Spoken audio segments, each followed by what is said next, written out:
पूरयन गोप वृंदये वृंदारण्यम सपद रमणम प्राव सिद्ध गीत कीर्ति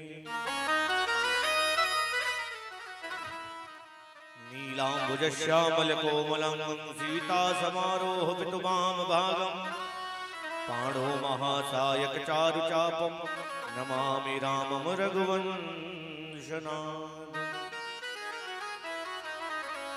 मनोजवम मारुततुल्यवेगम जितेन्द्रियं बुद्धिमतां वरिष्ठं वातात्मजं वानरयूथमुख्यं श्रीरामदूतं शरणं प्रपद्ये कि लाल देह लाली लसे अरधर लाल लगो कि वज्र देह दानव दलन जय जय जय कपीसो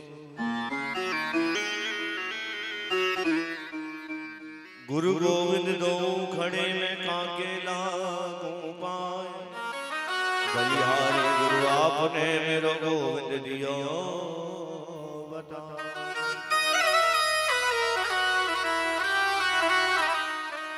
श्री राधा मेरी स्वामिनी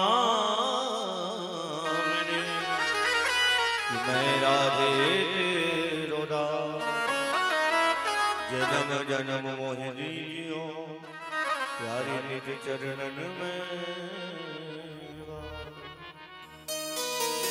जय श्री राधा रमण जय जय नवल किशोर जय गोपीचित चोर प्रभु जय जय माखन चोर जय जय माखन चोर जय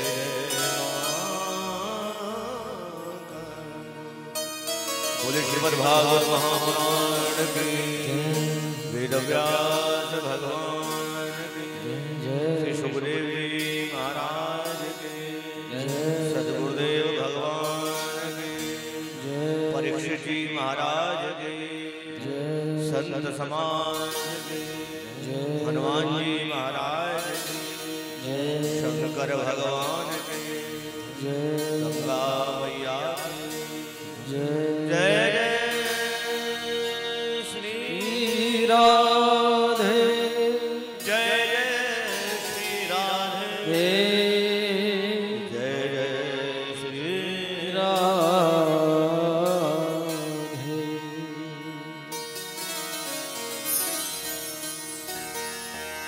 परमानंद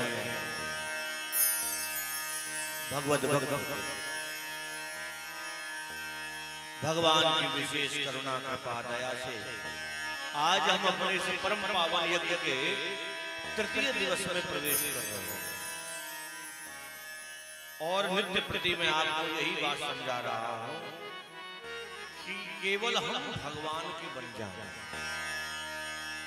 ये घर गाड़ी दौलत बच्चे संतान काम कारोबार ये बहुत बड़ी बात नहीं है भगवान के लिए, परंतु हमारा समर्पण भगवान के प्रति होना चाहिए। रोज हम दुनिया भर के कामों में लगे हैं, पर कोई कहे भैया भजन कर लो कुछ समय निकाल करके, तो भजन नहीं होता। जिस समय भजन करने बैठे उसी समय सारे दुनिया भर के काम धाम सब दिमाग में आ जाएंगे। अब जीवन भर आपने भजन नहीं किया और बुढ़ापे में होता नहीं। लोग कहते हैं हम ये भजन करना कोई जवानी का काम है तो बुढ़ापे का काम है, बूढ़े बूढ़े हो जाओ जब करना चाहिए। अरे बुढ़ापे में शरीर नहीं चलता है, आंखों से दिखना बंद, कानों से सुनना बंद, पेट को पचाना बंद, पैरों से चलना बंद। फिर कहोगे भैया कोई भजन कर ले, अरे महाराज अब नहीं होता, शरीर साथ नहीं देता है ना। पहले किया नहीं अब होता नहीं, तो फिर किसके सहारे चला जाए जीवन।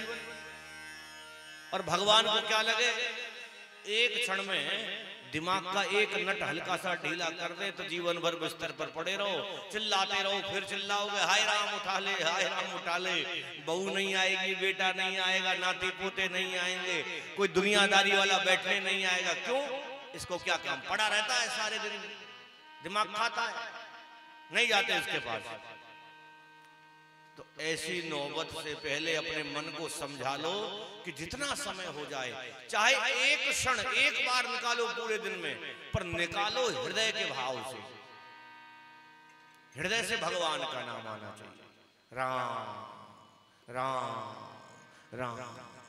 और आज तो बहुत सुंदर अवसर भी है, आज हमारे वीर बजरंगी बाबा हनुमान का प्राकट्य उत्सव भी है। और देखो जीवन में हनुमान जी से हमें कितनी बड़ी सीख लेनी चाहिए।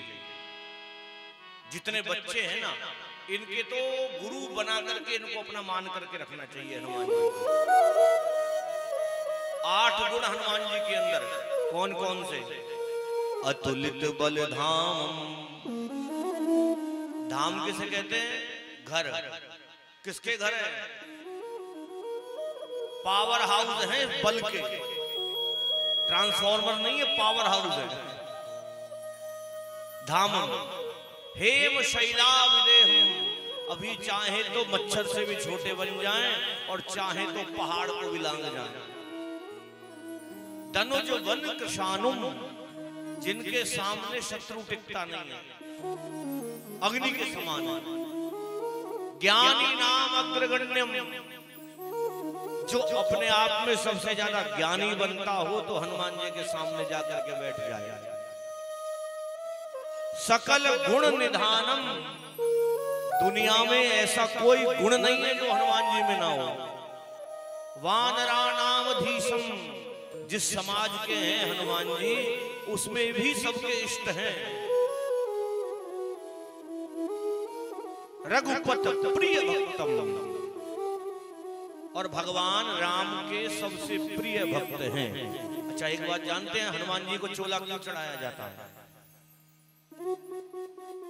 ये हनुमान जी को चोला इतना पसंद क्यों है? और भगवान इतना प्रेम क्यों करते हैं राम हनुमान से? एक बार जब भगवान का राज्याभिषेक हुआ अयोध्या में जाकर के, सब लोग बैठे रहे भगवान के कक्ष में। लक्ष्मण शत्रुघ्न सब बैठे, सब लोग बैठे हैं। अब रात्रि का विश्राम हुआ, सब लोग जाने लगे। लक्ष्मण भी चले गए, शत्रुघ्न भी चले गए, भरत भी चले गए, हनुमान जी नहीं गए। तो हनुमान जी महाराज से लक्ष्मण जी बोले, अरे लक्ष्मण जी बोले हनुमान से, हनुमान तू जाता क्यों नहीं है यहां से छोड़ करके? अरे भगवान को विश्राम करने दे। हनुमान जी बोले देखो भगवान अकेले थोड़े, मैया भी तो बैठी है, मैया जाएंगे जब हम चले जाएंगे। कहा मैया को तो अधिकार है भाई, उनके गृहस्थ है, पत्नी है, मैया को तो अधिकार है, पत्नी है। हनुमान जी ने लक्ष्मण जी से पूछा है पत्नी होने का अधिकार किसने दिया? कहा देखा नहीं आपने उनके मस्तक पर सिंदूर लगा रहता है इसलिए पत्नी है। अच्छा, हनुमान जी बोले इतने से सिंदूर से जो है अधिकार मिल गया भगवान के निकट रहने का? तो ऐसा है। अब दूसरे दिन प्रातः काल हुआ तो लक्ष्मण जी ने जो बात बोली थी, अब तो पूरे नगर का सिंदूर जो है हनुमान जी महाराज ने अपने ऊपर लगा लिया। पूरे नगर का इतना हलचल मचा दिया, भगवान तक बात पहुंची। भगवान ने बुलाया, बुलाओ उसको। अब हनुमान जी चले सभा में तो भी सिंदूर झड़ रहा है शरीर में से, इतना लगा है। राम जी ने बोला बेटा ये क्या कर रहा है? कहा प्रभु मेरी गलती नहीं है, मुझे तो जैसा बताया गया वैसा कर रहा हूं। कहा कैसा बताया गया तुझे? कल रात को जब मैं बैठा था तो लक्ष्मण जी बोले जाओ यहां से। मैंने कहा मैया भी बैठी है। बोले इनको तो अधिकार है। कहा इसको इनको अधिकार किसने दिया? कहा इनके जो सिंदूर लगा है उसने इनको अधिकार दिया है कि भगवान के निकट रह पाए। तो हमने सोचा जब इतने से सिंदूर से इतना अधिकार बड़ा मिल सकता है तो आज पूरे नगर का सिंदूर मेरे ऊपर होगा। बोलो भगवान क्या देखो कितने भगवान के निकट रहने के लिए हनुमान जी क्या से क्या कर बैठते। तो महाराज हमारे बजरंगी की तो लीला बड़ी अद्भुत, जितना वर्णन किया जाए। अगले वर्ष जो है हनुमान जयंती के समय पर श्रीमद् भागवत ना करके केवल 3 दिवसीय हनुमंत कथा का आयोजन किया जाएगा। बोलो गोविंद भगवान। 3 दिन केवल हनुमान जी की लीला सुनाई जाएगी, ज्यादा समय आपका भी नहीं लिया जाएगा उसमें है? हम जाने तो सही हमारे जीवन में हनुमान जी का प्रभाव क्या है।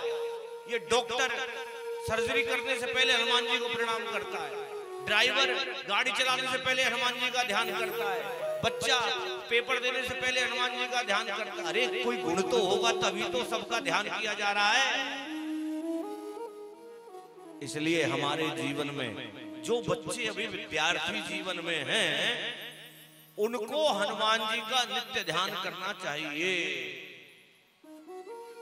और ऐसा एक नहीं, अपना अनुभव बता रहा हूं, हजारों अनुभव ऐसे हैं जो बिल्कुल बच्चे महामूढ़ थे, बिल्कुल निरक्षर पढ़ने वाले, दिन भर मार खाने वाले, उत्पाती, पर जब से हनुमान जी की सेवा स्वीकार करी, एक व्यक्ति अभी मिला, मध्य प्रदेश में कार्यक्रम था उस समय, बोला गुरुजी मैं इतना उत्पाती था जिसकी कोई सीमा नहीं, पर उसने एक नियम बना लिया। उनके घर से करीब 20 किलोमीटर दूर नर्मदा जी थी और नर्मदा जी से 10 किलोमीटर दूर छींदवाले महाराज का मंदिर है। अब वो प्रातःकाल 4 बजे उठ के जाए, नर्मदा जी में स्नान करे, बाबा के दर्शन करे, 11-21 पाठ करके आए। 1 साल उसने ऐसा किया और 1 साल में उसके अंदर इतना बड़ा परिवर्तन आ गया, जो उत्पात उसके अंदर भरा था समाप्त हो गया। भगवान की कृपा हुई, जिस काम को हाथ लगाए वही सोना बनता चला जाए। ये मेरे हनुमान जी की कृपा है। तो हमारे सबके जीवन में हनुमान जी का होना अनिवार्य है। और आज हनुमान जयंती भी है, एक बार जोर से जयकारा बोलिए वीर बजरंगी हनुमान की जय। कथा में चलें उससे पूर्व मन, वाणी और चित्त की शुद्धता के लिए भगवान का ध्यान करें। बोले